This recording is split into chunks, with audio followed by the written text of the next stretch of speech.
That is why he is able to lead them, to do his bidding. The intelligence of animals is innate, even as that of man. Their common desire is for self-preservation, but they do not borrow their knowledge from men.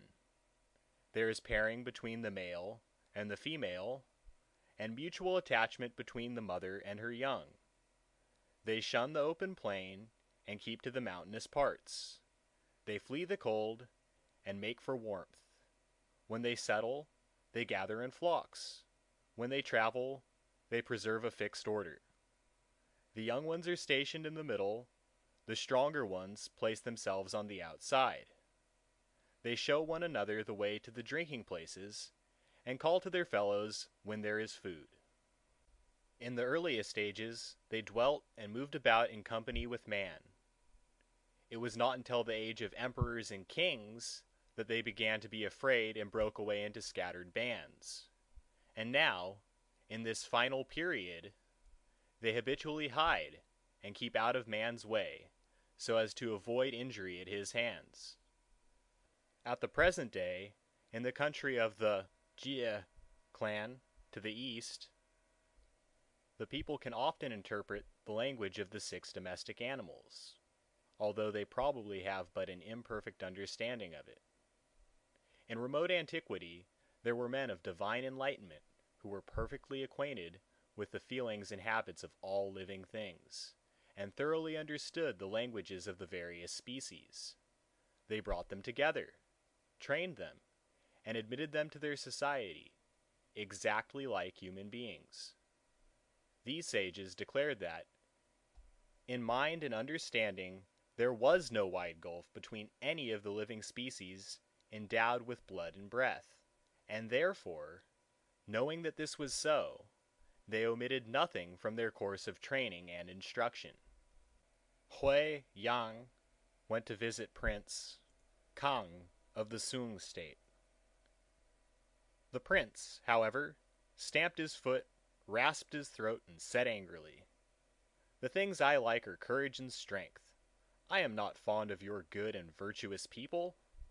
What can a stranger like you have to teach me?"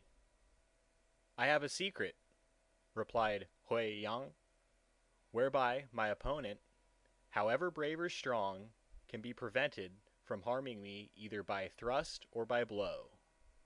Would not your Highness care to know that secret?" "Capital!"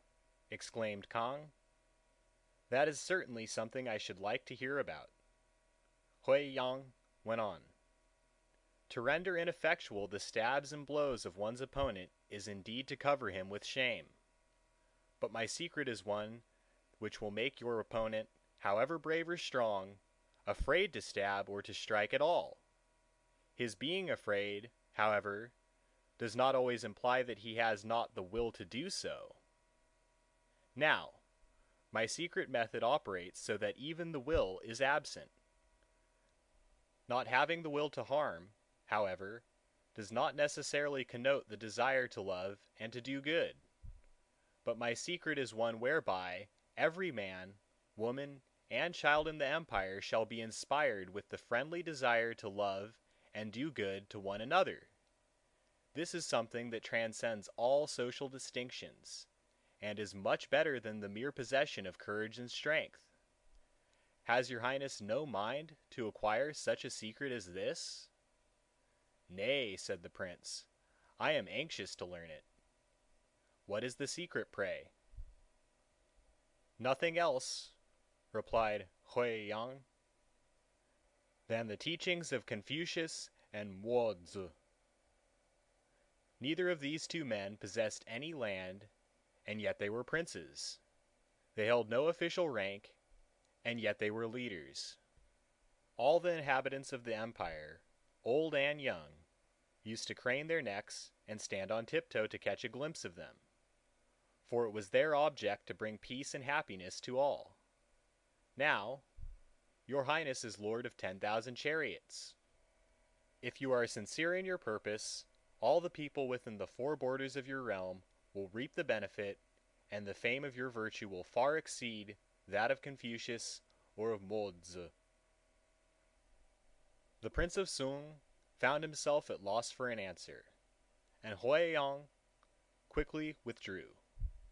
Then the prince turned to his courtiers and said, "A forcible argument! This stranger has carried me away by his eloquence."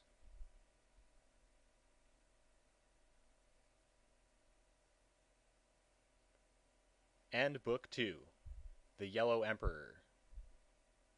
This recording is in the public domain.